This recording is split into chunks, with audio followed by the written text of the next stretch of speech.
আসসালামু আলাইকুম my dear friends, ঈদের শুভেচ্ছা নিন আর দেখতে থাকুন আমার এই আংশিক ব্লগিং।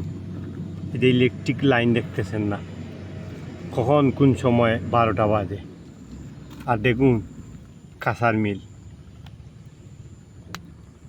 ভারতীয় পণ্য বর্জন সারা দেশ জুড়ে চলতেছে, কিন্তু ভারতীয় পণ্য ছাড়া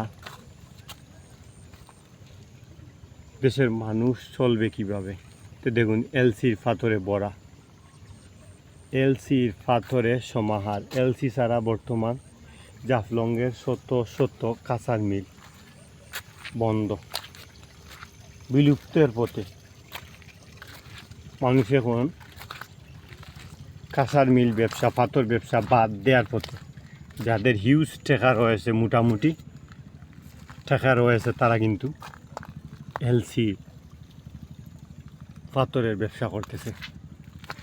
এই দেখুন এলসি আমি দেখাইতেছি, কিন্তু ভারতীয় পণ্য বর্জন চলছে।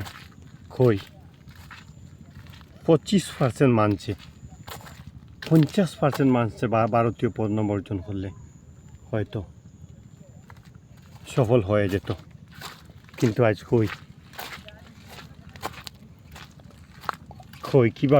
কীভাবে এই আন্দোলন সফল হবে? সম্ভব নয়। অন্য পথ অবলম্বন করুন। ভারতীয় পণ্য বর্জন করে লাভ হবে না বলে আমি ছোটো মানুষ মনে করতেছি।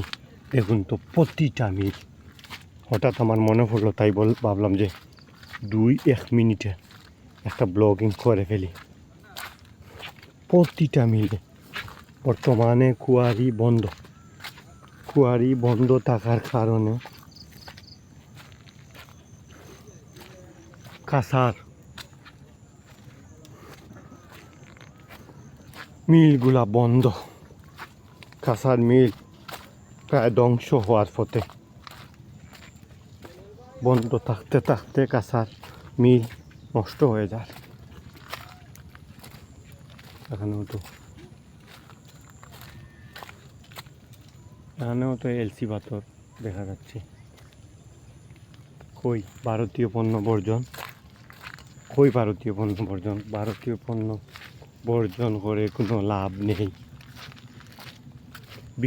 বিশেষ দ্রব্যগুলা যদি বর্জন করা যেত, যেমন বিশেষ করে পাথর।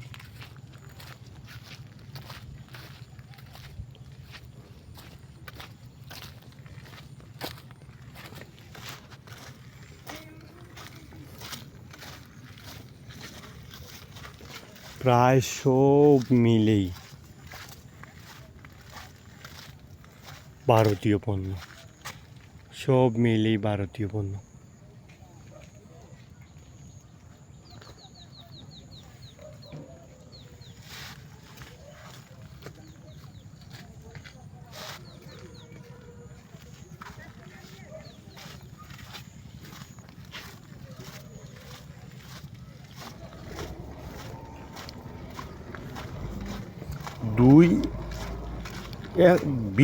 একশোর মাঝে 2-1টা মেইল দেশীয় কিছু পাথর পাওয়া যায়। পাশাপাশি এরপরেও জাফলং 0 পয়েন্টে যত পাথর এসে জমাট হয়েছে, তা যদি খাওয়ার সুযোগ দেওয়া হতো, শ্রমিকদের কাজ করার সুযোগ দেওয়া হতো, তাহলে হয়তো একটু কম ভারতীয় পাথরের প্রভাব, এলসি পাথরের একটু কম হইলেও প্রভাব পড়তো। কিন্তু সুযোগও বন্ধ।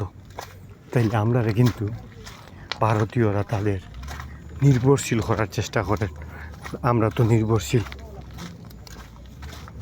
আজ যদি আমরা মেঘালয় আমাদের থাকতো, আসাম আমাদের থাকতো, উড়িষ্যা আমাদের থাকতো, যত পাহাড় পর্বত আছে এগুলো আমাদের থাকতো, তাহলে হয়তো আমরা স্বয়ংসম্পূর্ণ থাকতাম। কিন্তু আমরা আসলে গোলাম বানানির চেষ্টা করা হয়েছিল এবং তারা সফল হয়েছে। আমরা ছোটো মানুষ, ছোটো দেশ, তাইলে ছোটো মানুষ ভারতের লগে কীভাবে টাক্কা দিব? এই দেখুন তো এখানেও তো ভারতীয় এলসি পাথর। এলসি ছাড়া জাফলং, গোলাগঞ্জ অচল। আর এলসির পাথরগুলো গোটা দেশও যাইতেছে, আর না হলে তো লাখ লাখ টাকার কোটি টাকার মানুষের কাঁচার মিল বেকার, কোটি টাকার কাঁচার মিল বেকার থাকছে। এই দেখুন তো ভারতীয় এলসি, তাইলে ভারতীয় পণ্য বয়কট কী লাভ? 3 টাকার শ্যাম্পু বয়কট করে কী লাভ? 3 লক্ষ টাকার 3 কোটি টাকার ফাতর দেশ, আর 15 টাকার প্যারাসুট তেল বয়কট করে কী লাভ? 15 কোটি টাকার ফাতর, আর প্রতিদিন তামাবিল স্তর বন্ধ দিয়া কোটি কোটি টাকার এই কালা পাথর এলসি পাথরগুলা দেশে আর আসতেছে। কই ভারতীয় পণ্য বর্জন, ভারতীয় পণ্য বয়কট, শুধু মুখে। নতুন পথ অবলম্বন করুন, নতুন কিছু চিন্তা করুন, নতুন কিছুর চিন্তা করুন।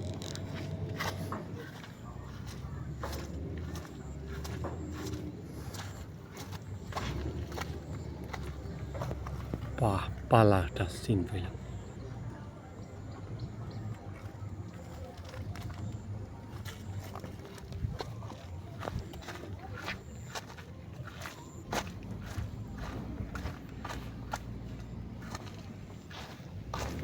ভারতীয় পণ্য বর্জন, লাভ নেই। ভারতীয় যত বড় বড় পণ্য আছে, বাড়ি বাড়ি পণ্য, ওগুলা বর্জন করুন। বাজাজ, হিরো হুন্ডা বর্জন করুন, পারলে করিয়ে দেখান। এলসি পাথর বন্ধ করুন। ভারতীয় আর অনেক প্রোডাক্ট রয়েছে যেগুলা বিশেষ বিশেষ, ভারতীয় রড, ভারতীয় পেঁয়াজ, এগুলা বর্জন করুন। প্যারাসুট তেল আর কোকা-কোলা আর এই বর্জন করে কোনো লাভ নেই। পারলে বর্জন করে দেখান, পারলে ঐক্য করুন। ভালো থাকবেন। আসসালামু আলাইকুম। ঈদ মুবারক।